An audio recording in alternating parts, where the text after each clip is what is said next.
राज्यामध्ये महायुती म्हणून भारतीय जनता पक्ष, राष्ट्रवादी काँग्रेस पार्टी असेल, शिवसेना मित्र पक्ष हे एकत्रितपणानं राज्याचं सरकार किंवा राज्याचा गाडा हाकण्याचा प्रयत्न करतायत।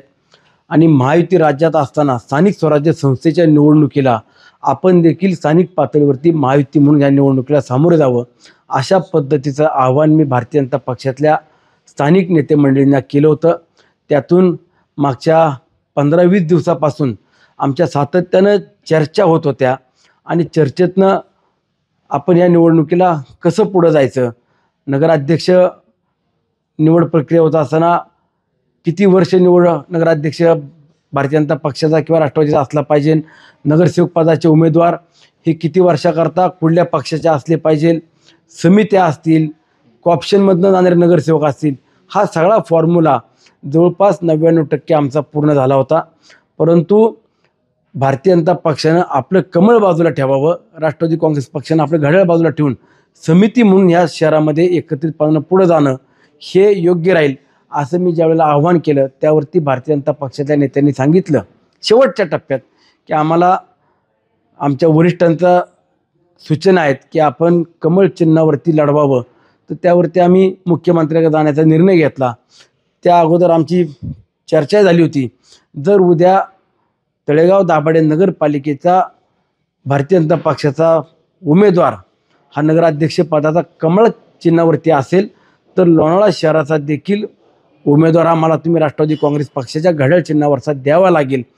त्यांनी स्थानिक पातळीवरती देखील कबूल केलं, मान्य केलं की करावंच लागेल। या पद्धतीने आपण पुढे जाणं हा फॉर्म्युला तो सगळ्यांनाच पटण्यासारखा आहे।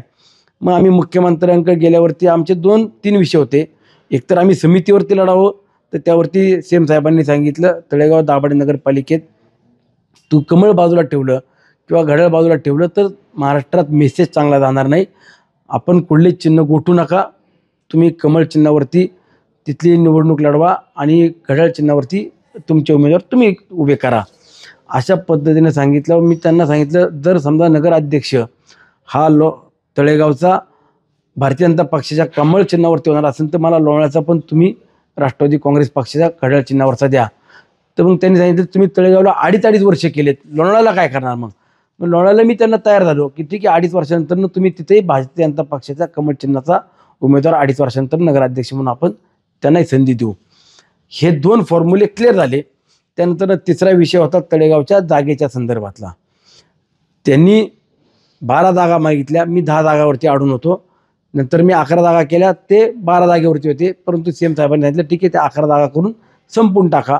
अशा पद्धतीनं सीएम साहेबांनी निर्णय दिला, त्यांनी होकार दिला। तर मी काय, मला असं वाटतं की मी कोणावरती टीका टिप्पणी करत बसणार किंवा कोणाला महत्त्व द्यायला रिकामा नाही। भारतीय जनता पक्षाचा प्रमुख नेते म्हणून बाळा भेगडे आहेत की नाही हे पहिले त्यांनी स्पष्ट करावं।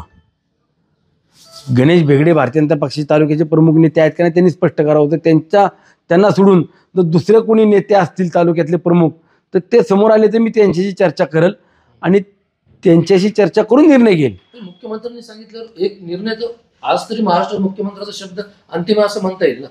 आता त्यांनी जे काय स्टेटमेंट केले मला असं वाटतं की ते बाळा भेगडेंनी त्यांच्या कार्यकर्त्यांना थोडंसं विश्वासात घेण्याकरता किंवा